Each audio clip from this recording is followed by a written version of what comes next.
to try to tell, but she forbid me from telling, so I'm going to. Tim Trothill has been named as her ministry mentor, so to speak. So she'll be working with him. Some of you know he was Wesley minister here several years ago. So continue praying for her as she moves forward, and for Tim as he mentors her in that journey.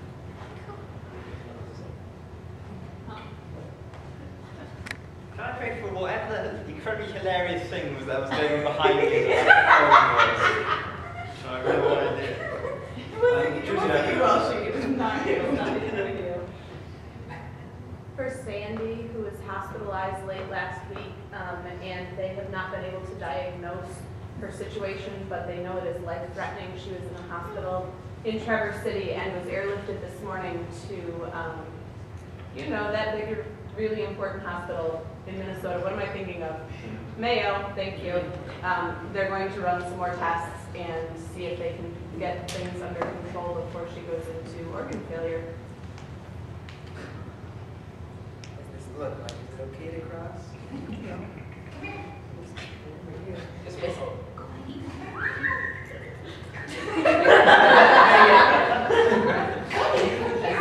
Anything else as we watch the music to choose the movie? I know that a lot of people had crappy weeks, myself included, but our dear friend Jill Hadla had an especially crappy week, as well as her two roommates. Their apartment was robbed 2 or 3 mornings ago. So prayers for them and prayers that whatever is missing in the culprit's life, that would be filled in that day. Atone for their wrongdoings, I guess. I just got a new job. I'm excited about it. So, I'm going to be working here at Welshy. So, I'm kind of excited about that. Director of Evangelism. So, I don't know what that means. But I'm going to be super good at it. words and stuff. Just FYI. So, that's exciting. I'm really excited for statewide retreat, so I'm really excited to go see my sister and people I know there, and just that we can all have a good weekend, and that we'll all be safe, and that the Spirit will fill us, and we'll have a good, all-around good time. The Lansing Teen Challenge on Willow, it's close to LCC. Their boiler went out, and it's cold, and Lansing Teen Challenge takes in men that pretty much have nowhere else to go, that have been dealing with substance abuse issues. Someone has donated the boiler, but they need to get money together for somebody to come install it. So continue prayers that they get funds for it.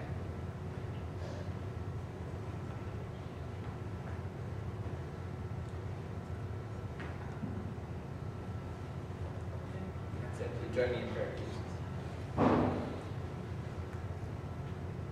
Dear Lord, we come to you so thankful of how you love us. So thankful that we can know and experience that love so directly in each one of our lives. We ask that you look over those who are in a trying time, would that be medical or just sudden expenditures that have to be made, or sudden loss, that you are with those people and let them know that you are there with them in that place, and that you can provide for them, and that you are not going to leave them where they are. We ask that you look after those who are traveling this weekend, whether it be to home, to retreats, to just work, anything of that nature. We ask that you look over those people as they travel and as they reach their destinations. We thank you for new opportunities, for continuations of the paths that we've already been walking down, and for just new opportunities that are completely different than what we were expecting. We thank you for those, and we ask you to be with those who are experiencing these new opportunities, so that you can be with them as they go through that. We ask that you are with any of us who have had a difficult week. college and other things can be quite stressful on us, and sometimes we can, in that stress, forget about you and forget about our relationship with you, and we ask that you remind us that you're there and help keep us calm, help keep us aware of your presence. We ask that you open our ears and our minds to the message that Welshy has for us this evening. May his words be your words, and may be what he has to say be exactly what we need to hear, or exactly what you need us to hear, so that when we leave this place, we are not only closer to each other, but closer to you. We ask all of these things in your name. Pray together as our Lord taught us to pray by saying, Our Father, who art in heaven, hallowed be thy name.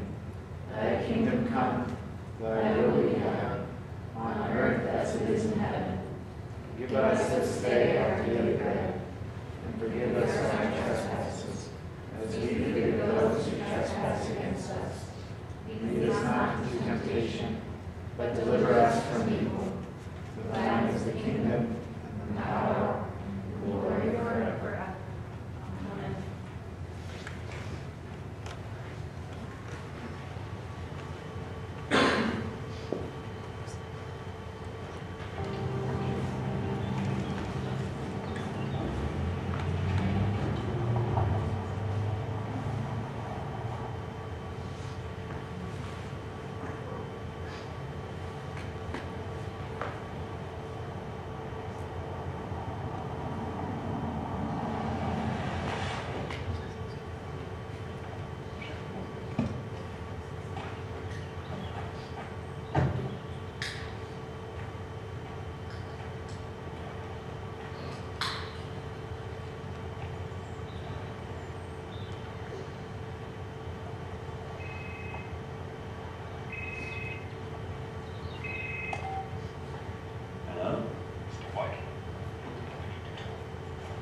Who is this?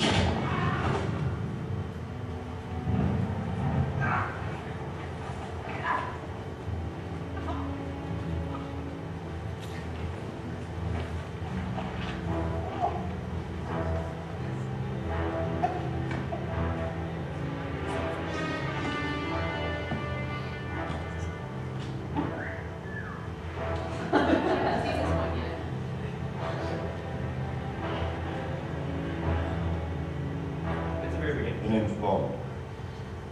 James Paul. And that had absolutely nothing to do with what I'm going to say. I just like it. I'm carrying on with the spy theme here. Another thing that is involved in the spy theme that Bill has chosen, I'm carrying on with. Have you noticed that Bill doesn't use notes? It's because he's gone so deep into this. He's got one of his little earpieces, and I'm there sitting in front going, "Let's compromise." So he's not here to do the same for me, so I'm going to use those. So we've got this spy theme, and Bill's covered Mission Impossible. We did that with Jesus and John, and then he did Alias. Yeah, I think I've never actually seen that, so I have no idea what he's on about. With Samuel, and I've got James Bond or Jonah. Yeah, the two are linked. Because the main thing about Bond is that regardless of what he's actually told to do, he's always going off and doing something else. He's always letting his own personal opinions and feelings get in the way of what he's been told to do, and goes off on his own. And he's normally right, which is the way the analogy of Jonah breaks down. But, so yeah, I got 2 lines into it before I thought, actually, this doesn't match up very well. It was Bill's idea, James Bond's, not mine. So this is very much like Jonah. God gives him a very clear and very, very definite. I'm talking about Jonah. Yeah, I've moved it around, so I haven't told you what I'm talking about yet. I'm going to be talking about Jonah. I'll get to that. God gives him a very clear and very definite mission, but Jonah thinks that he knows better, that he has a better idea, and runs away. And so that begs the question: why does Jonah run away? And why might we run away from what God wants us to do? Now, Jonah is one of my favourite books in the Bible. I don't know about here, but at home it's a book beloved of Sunday school teachers. Like, we all taught it when we were at Yale High. And we taught at first, the first bit of the book. And so Jonah, if you don't, has anyone not know Jonah very well? I don't know. So the first bit, that God finds Jonah and he tells him, go to Nineveh and preach to them because they're not very nice and I'm going to destroy them. And tell them that I'm going to destroy them. And Jonah, for some reason, doesn't say it at the beginning, says no and runs away and gets on a ship to Tarshish, which is in Spain. So it's quite a way. But God's like, well, you're not getting away that easily. He sends a storm, and the sailors are running around praying to various gods, like, how can we stop the storm?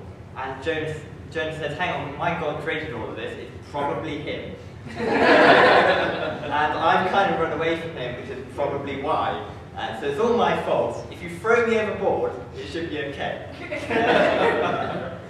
And there's the sailors they're reluctant to do this, but eventually the storm gets through it. And they're like, oh well, it's only one guy, throw him overboard. And then Jonah's like, and God's like, you're not getting away that easily. And sends a giant fish to swallow him up. And he's in the fish, and it says fish in the NRSV, and that's a specific translation. But I do switch to fish and whale. Big swimming thing. Something big.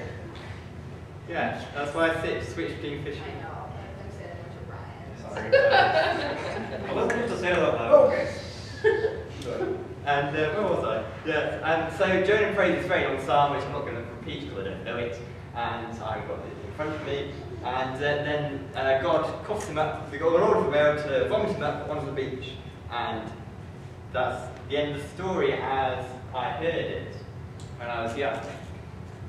And so it's a great story because the problem of the story changes depending on how much you tell. Because at that age, the problem is obviously he's on a whale. And that's a big enough problem. And it becomes a story to teach small children to trust in God when they're in difficult times. It also fits in with the theme again because it says in the Bible, God provided the whale, which I thought was very odd. You just go, oh, here's whale, there. So I looked it up in Hebrew. I don't do that a lot because it's very dull. But the actual Hebrew word that's translated provided literally means assigned. So God assigned the whale a mission. So was it a bit like, whale, your mission, should you choose to accept it, is to swim under that boat, and the guy is going to be dropped off, and you've got to swallow him and carry him over to Nineveh. You what? Nineveh's in the middle of the desert. Oh, don't worry about that bit. They won't write that bit down. Anyway. So yeah, the first problem is that he's in a fish. But that's not the end of the story. And then, when we get a bit older, we're taught the next part, which someone is going to read for me. Who's three? That's me. Allegra is going to read the next part of the story. All right. This is the conversion of Nineveh. The word of the Lord came to Jonah a second time, saying, get up, go to Nineveh, that great city, and proclaim to it the message that I tell you. So Jonah set out and went to Nineveh, according to the word of the Lord. Now Nineveh was an exceedingly large city, a 3 days' walk across. Jonah began to go into the city, going a day's walk, and he cried out, 40 days more, and Nineveh shall be overthrown. And the people of Nineveh believed God. They proclaimed a fast, and everyone, great and small, put on a sackcloth. When the news reached the king of Nineveh, he rose from the throne, removed his robe, covered himself with a sackcloth, and sat in ashes. Then he had a proclamation made in Nineveh. By the decree of the king and his nobles, no human being or animal, no herd or flock shall taste anything. They shall not feed, nor shall they drink water. Human beings and animals shall be covered with sackcloth, and they shall cry mightily to God. All shall turn from their evil ways, and from the violence that is in their hands. Who knows? God may relent and change his mind. He may turn from his fierce anger, so that we do not perish. When God saw what they did, how they turned from their evil ways, God changed his mind about the calamity that he had said he would bring upon them, and he did not do it. So, the problem's changed. The problem has now become the Ninevites aren't very nice. And it becomes a story about God's grace and forgiveness. The Ninevites ask, Jonah goes and preaches to the Ninevites. They ask for forgiveness, and God changes his mind. I could preach an entire week of sermons. I'll probably write a book on that one line, God changes his mind. Bill gave me till midnight, so I think I'm joking. We'll find out. But no, I'm not going to talk about that. But that's still not the end of the story. That's still not what the story is really about. So, chapter 4.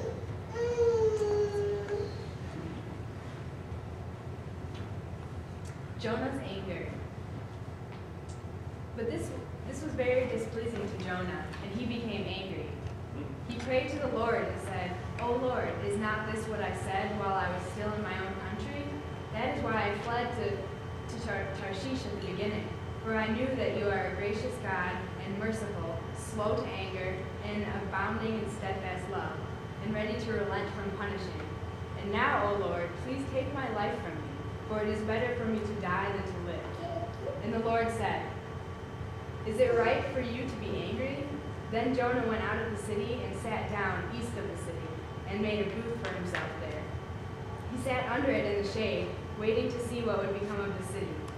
The Lord God appointed a bush and made it come up over Jonah to give shade over his head, to save him from his discomfort. So Jonah was very happy about the bush. But when dawn came up the next day, God appointed a worm that attacked the bush so that it withered.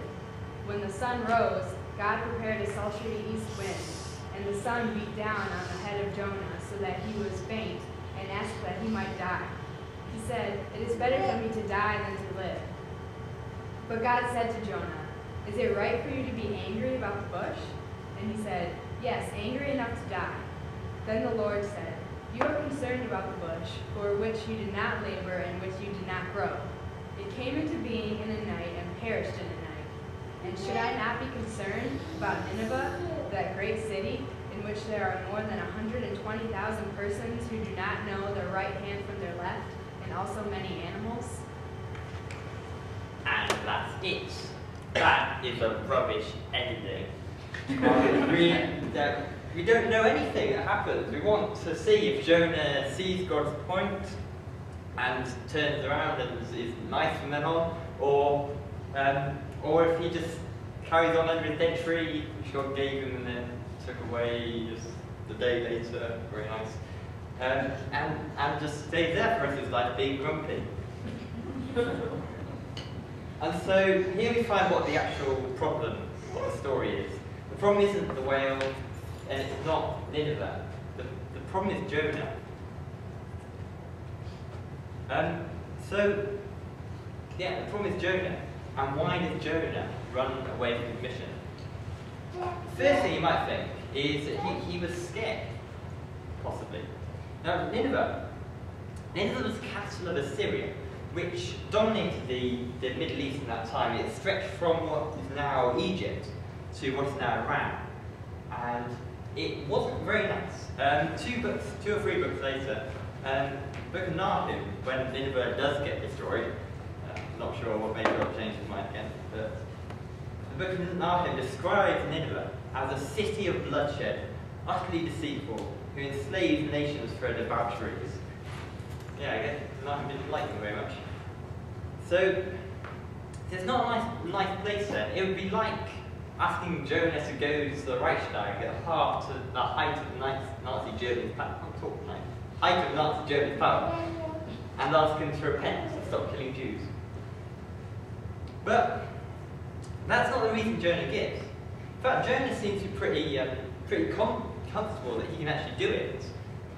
He says, he thinks that if he goes, Nineveh will repent. And he says, "Is this not what I said when I was in my own country? This is why I fled, for I knew that you were a gracious God, ready to relent from punishing."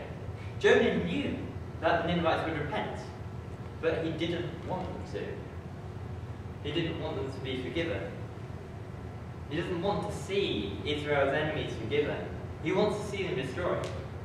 And when God forgives them, he's so angry, he said, it's better for me to die than to live. He'd rather be dead than see these people forgiven. And this isn't because he's not a bad person as such. Like, when he was on the boat, he was quite happy to be thrown overboard if he thought it would save the lives of the sailors. And when he does get Nineveh, he doesn't do a bad job. He doesn't sit around going, yeah, repent. He does actually go out and get them to repent. So he's not a bad person. But the repentance isn't the story, isn't the point. What he is, his moral aren't the point. The point is where the story is not the point. This isn't a story about where God is trying to change Nineveh. It's a story about God trying to change Jonah, or the worldview that Jonah is coming from. And it's a worldview that is prevalent throughout the scriptures, throughout the Old Testament. It's basically Israel, good, everyone else, bad. And Jonah's convinced of this story. He's convinced that God exists for the Israelites and for no one else. And when he first runs from God, it says that he attempts to flee from the presence of God. His worldview, his whole definition of God has placed him firmly in Israel. So he quite quickly realizes that God is with him wherever he goes. Jonah can't understand why God, his God, the God of the Israelites, would want to forgive Nineveh. And this is where we get this quite funny story of the bush and tree, bush, whatever translation, again. God playing this little trick on Jonah to try and bring out the hypocrisy of his youth. Jonah is angry that God destroyed a bush that grew overnight. But he's quite willing for God to destroy an entire city. A city of people who don't know the left hand from the right is there, who don't even know that they're doing anything wrong. And some people believe that this book isn't about Jonah as such, but it was a message to the whole people of Israel. We're not sure when it was written, but it's probably one of the more recent books in the Old Testament. And it may have been written as a response. Kind of like when someone writes a controversial book, and then a month later there'll be a bookshelf full of titles saying basically variations on why this person was wrong. Rob Bell's Love Wins comes to mind as a recent example. And maybe Jonah was a response to books like Ezra and Nehemiah, where the people of Israel, who are newly released from exile in Babylon, they racially cleanse the land and they kill or exile anyone who isn't deemed part of God's people. And Jonah may have been written as a response to these books, saying this isn't the way it should be. God cares for all people, not just a small Hebrew tribes. That may be true, but I think for us this story speaks to us in a far more personal way. Because going out to convert Nineveh isn't always the challenge for us. Like Jonah, the challenge is for us to look again at where we're starting from. Now we've just got an evangelism officer, which is great and fits in with what I'm going to say. But when people talk about evangelism, when people talk about mission, we often talk about a comfort zone. Going out of your comfort zone, of doing things and going places that you wouldn't necessarily have gone before, or wouldn't have thought you could do or go before. And that happens a lot. Both today and in the Bible, God is continually calling people to follow and leave their old life behind and leave behind the past is new. But occasionally God does something harder. Occasionally God doesn't challenge us to go out of our comfort zone. Sometimes God challenges the comfort zone itself. Now I got quite a few books for Christmas. I like books. I have loads of books. I have loads of books here. I'm not sure how I'm going to get them home. It might have been a mistake buying them all. So there might be a free book giveaway at the end of the semester. Stay tuned. But two books I got for Christmas. One was by Shane Claiborne, who's coming here. So sign up for that. It will be good. And if any of you haven't read any of his stuff. Written any of his stuff? Shall I tell you what's ghostwriter? Hello. Read any of his stuff. First off, dude, really good. Start with Irresistible Revolution, which is kicking around somewhere here. Which we should probably borrow. But he's basically, he's a leader in this new monasticism movement, who are people who form communities together and try and live out the teachings of Jesus in quite a literal way, teachings about renouncement of wealth and care for the poor. And he's an incredibly inspiring writer, and he paints a compelling picture of what the world could be like if everyone did what he does. But for me, his books are challenging in a very safe way. That he lives in a community in Philadelphia, in urban Philadelphia, surrounded by the very poor, working with the very poor. And I live in a university halls in a relatively well-off area in a major university. And it's a world far removed from my life, from my everyday life. So I can quite happily or safely ignore his challenges, and carry on as I've been. Because to do what he does, to follow his teachings, would be to do something else, to add on to my life at the moment. And I can choose not to do that. Another book I got was by Pete Rawlins, and Dan will, I was going to say Dan will talk to you about Pete Rawlins, because he's a fan of him. I've been reading the board, he actually wants to be him. So, so yeah, go and talk about him. But basically, he's a philosopher and storyteller. It's a great combination, sometimes. And he's from Northern Ireland. And his work is best summed up by the title of the book I've got. It's called The Orthodox Heretic, which I think is a great title, completely contradictory. But in which he asserts that many of the ideas that we hold so highly in our faith may be doing more harm than good. And Rawlins' message is in many ways much more challenging for me than Claiborne's, because whilst I'm completely removed from Claiborne's world, Rawlins is an academic preacher, talking about changing the way we preach, pray and worship in church. So preach, pray and pray is 3-point sermon if anyone wants it. But that is a message that talks to me directly, and it directly applies to me and what I do now. And I find this a much harder challenge than doing something new, because I cannot relax in the comfort zone of what I do at the moment. And this is what Jonah is challenged to do. He's got this whole comfort zone, this whole worldview built up of the people of Israel are good and everyone else is bad, and God doesn't care about everyone else.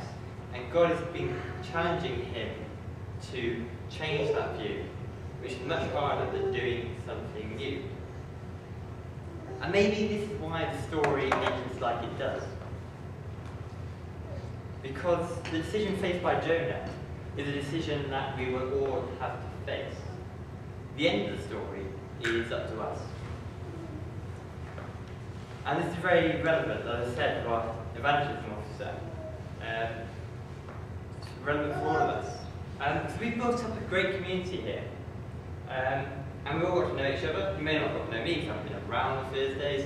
I had a silly timetable last semester. I'll be here a lot more. But now, I know the leadership team are very anxious and very sure that we should begin to look beyond these walls and consider what God is calling us to do, not as a community together here, but in the wider community of the university and the city. And it will be hard. It will be hard to break out of these groups. And we've got the friendship groups, these study groups, whatever, that we formed to welcome new people, to change the things that we do and believe at the moment, to work for better things. So we need to be ready to rethink our preconceptions, our ideas about God, about faith, about people, about the world. And to welcome people who have different opinions. We will come into contact with people who have wildly different opinions than us, different ways of living, different values than ours. And we need to listen to them, because who's to say they're not right? Many of us will be quite worried by this idea. I know because I'm one of them. I hate the word evangelism, so it scares me off. It really. And it's extremely tempting to stay as a group we are now, stay the way we are. Once we've got something good to stay, there it is. But, and it's not a bad thing that we have this comfort zone. It's great that Welshy can be a place where people can come and be comforted. But it also needs to be a place where the comfortable are disturbed, and we're all quite comfortable now. But because once we are comfortable, we want to stay the same. But if God changes us, asks us to change what we have, if God shows us that if we truly want to bring His light to campus, then we need to break down what we've built up. Then we face the choice of Jonah. When God challenges our comfort zones, do we run? Do we cling on to what our life is now? Or do we follow God to Nineveh? So I'm going to steal from Bill again. Your mission this week, should you choose to accept it, Mr. Bonds. I'm sure anyone ever said that. I'm saying that. I think that's what I like. Think about where God is calling you to go out of your comfort zone.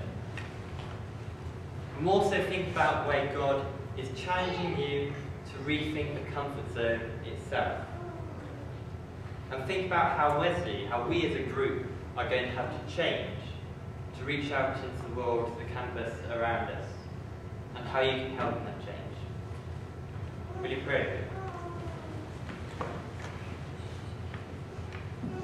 I pray that as we go out of this place, you can help us to see where we got it wrong, where we need to change, and where we got it right, and help us to accept your challenge to change things. Amen.